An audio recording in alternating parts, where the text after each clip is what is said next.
that I have... oh, now the Umgah are all coming back.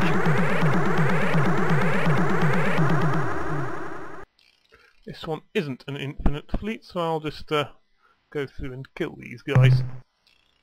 Hello, human Earthling. Save you. Although we appreciate your efforts on our behalf, we really hate intergratitude stuff. So we've decided to kill you now. We pretty crazy blobbies, no? You are very crazy blobbies, because I'm going to be the one who kills you. Although not if you come up behind me. That's a good captain, nay.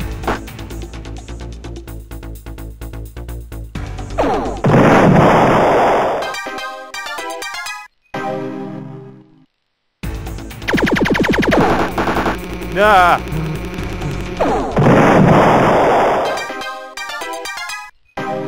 They can get in close, they are really dangerous.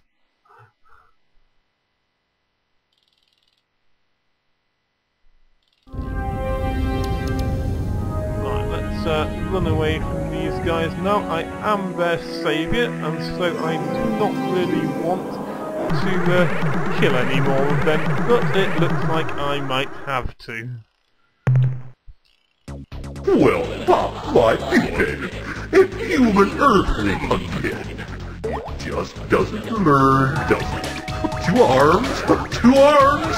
Wait a minute. Don't have any arms. Oh, my arms! My arms! Who's stolen my arms? Arm thief! Arm thief! Never had any arms.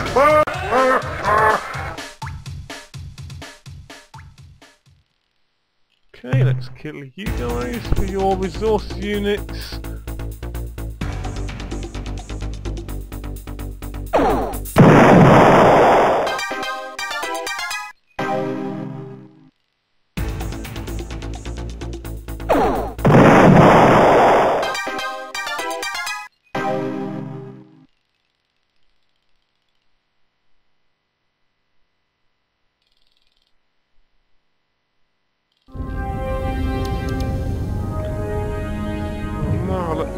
Come out of here and go in. Well, let's go into Starmap, see where the Ur- Quan have got to. They are now well past Procyon, so I will go into quasi-space and I will go through, according to my list, I want to go through 492, 492 to get to the one that is closest to Procyon, the one on this edge of the map. Procyon. There, let's go there and use the sum device to hopefully speed up the process of the Chenjesu merging with the Mmrnmhrm.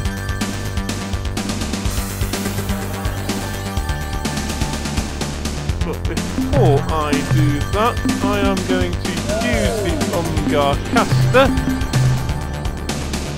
and summon the Melnorme to speak to them. Welcome back, Captain. You are our favorite customer. Now, what can we do for you today?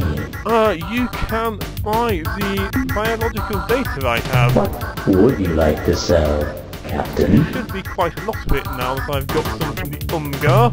The 789 units of biological data we downloaded from your ship earn you 1,578 credits. And now I would like to make some purchases. What trade items would you like to buy today? Information. How wonderful, Captain. What else can you tell me about history? When the Dinyari took control of the milieu, one race fought back, the Taeo. These slow, quiet creatures were silicon-based life forms, but bore little resemblance to the modern Chenjesu. Taelo were natural immunes to the Dinyare's psychic compulsion. They were unaffected by the creature's power, and the Dinyare would not permit anyone to exist outside their control. So they ordered the remaining races of the milieu to attack and destroy the Taelo home planet. This planet was one of the few milieu worlds located in this region of space. I believe you call their star Delta Vulpeculae. Their home was a moon revolving about the second planet. I'm sad to say that the Taelo were indeed eliminated. However, at the time of their devastation they had completed a device which they thought would give other races psychic immunity like their own. What happened to this device, this shield? It's hard to say. Maybe it was destroyed in the attack on their homeworld. Maybe not. Well, it wasn't. I've got it, and very useful it is proved to be. So, please tell us some more historical information. In the Dinyare's new empire, the Ur-Quan were the favored slaves. This is probably because the Ur-Quan were the most psychically sensitive, the most easily compelled. As the centuries of Dinyare dominance passed, what was once the sentient milieu deteriorated and degenerated into a great galactic gulag.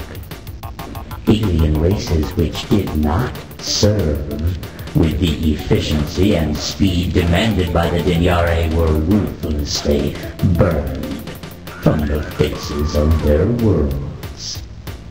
The agents of this genocide were inevitably the Dinyare's favored pet, the Ur-Quan.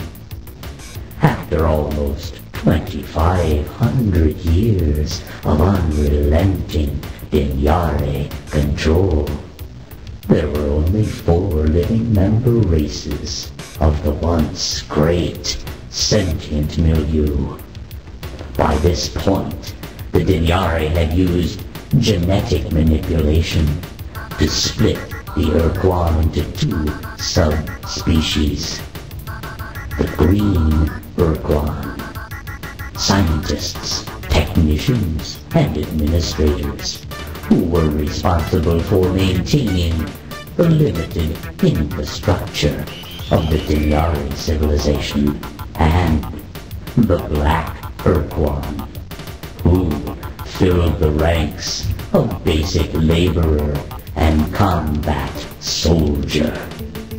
Then, a chance discovery by an Ur-Quan named Za led to the violent overthrow of the Dinyare slave empire. Okay, so tell us more. The Ur-Quan named Za was a green, a researcher specializing in repairing the mental damage inflicted by long-term exposure to the Dinyare's psychic compulsion. By this point in history, the Dinyare had grown lax in their dominance, and on occasion accidentally permitted their slaves moments of self-direction. Za was able to use those few scattered minutes to compose a theory. From its observations, Za realized that when a slave died, the Dinyare disconnected from the slave's mind, lest it too be dragged down to death. Further, the Ur-Quan scientist uncovered the fact that when a slave underwent great pain, the Dinyare temporarily disconnected. But that the degree of pain had to be extreme, nearly lethal. Kazerza chose its moment carefully. It waited until it was near an open transmission unit.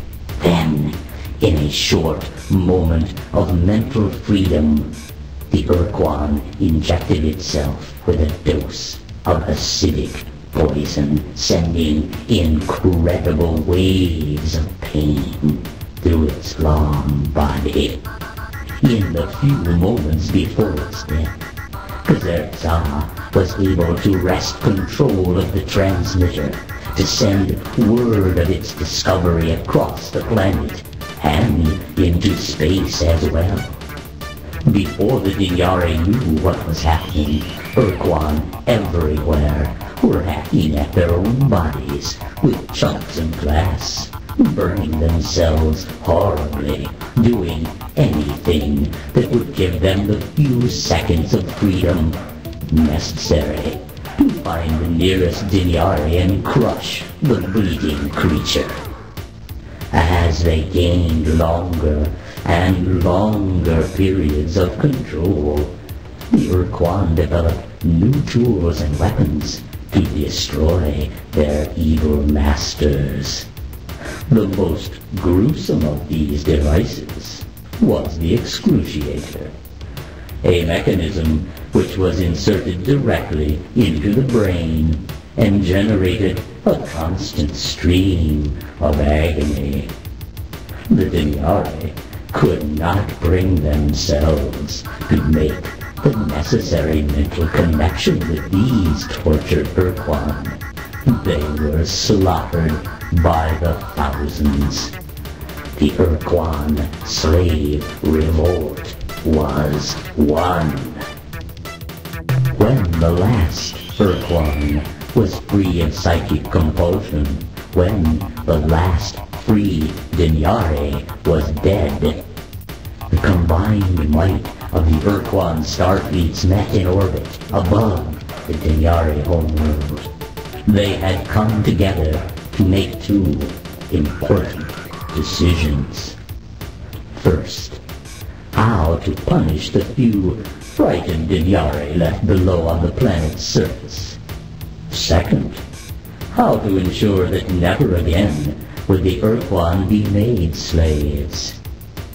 The first decision was made swiftly.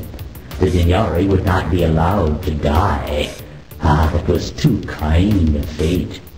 Instead, the creatures would be genetically modified into sub-sentience. They would become dumb animals. These low creatures would be further debased by serving the Ur-Quan for all eternity in the most demeaning way the Ur-Quan could imagine, acting as translators, making physical contact with other species, whom the Ur-Quan now considered grossly inferior to themselves and revolting.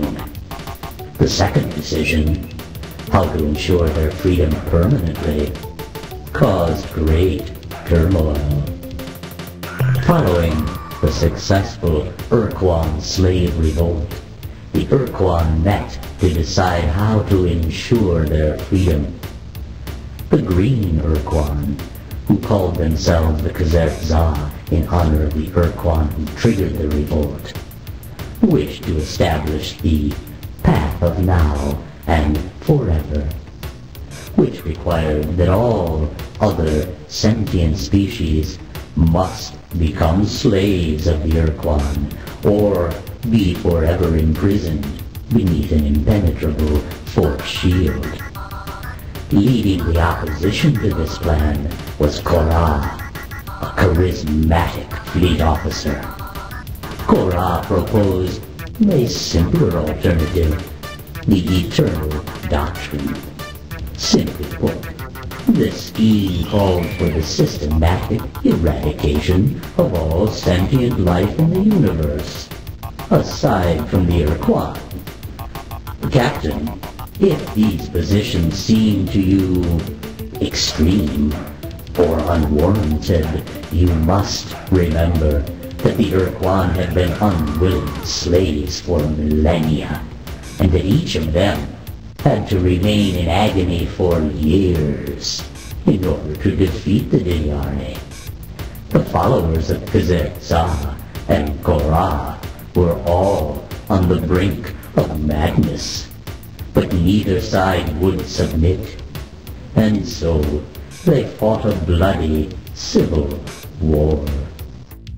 This is the last historical item we have for sale. The civil war between the Green Ur-Quan, the followers of Chenjesu, and their opponents, the death-dealing Korra, lasted for decades. It is likely that they would have annihilated each other were it not for a chance discovery by Chenjesu, a precursor battleship. The vessel was huge, many times the size of the Ur-Quan's vessels. The precursor ship sliced through the Korra forces in days. The Korra were defeated. However, in their victory, the Chenjesu were humble. They realized that there was a chance that they were wrong, and the Korra were right. Instead of destroying the Korra, the Chenjesu let them go, directing them to make their way through the stars, traveling against the spin of the galaxy. The Chenjesu would travel in the opposite direction, and when the two Ur-Quan forces met, they would fight again in ritual combat, with the precursor battleship given to the winner. Captain, this is happening here and now. The Chenjesu, the Ur-Quan who enslaved Earth, are fighting their ritual battle against the Korra in a large area centered near the Craterus constellation. If the Korra win this battle, Captain, the Chenjesu will stand aside and let them kill us all. We believe it is your destiny to prevent this from happening. We regret to say that you have exhausted our supply of genuinely valuable information. However, we do have many thousands of useless facts, and that we will gladly sell you at a substantial discount. Are you interested? We thought not.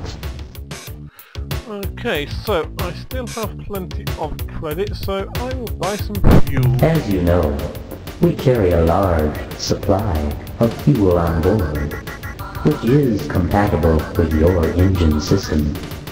We will be happy to sell this substance to you at a cost of 1 credit per fuel unit. How much fuel do you wish to purchase? Fill all of my fuel tanks to maximum capacity. Fuel transferred to your vessel. And now I shall be leaving. It has been a pleasure dealing with you, Captain. We look forward to your next visit. So, I have plenty of credits left, and the only thing I can buy with them is fuel. So I think next time I need fuel I will go to Melnorme and save my resource units for things that I can only buy at the starbase. Anyway, for now, it's time to go to the Chenjesu homeworld at Procyon 2 and use the sun device.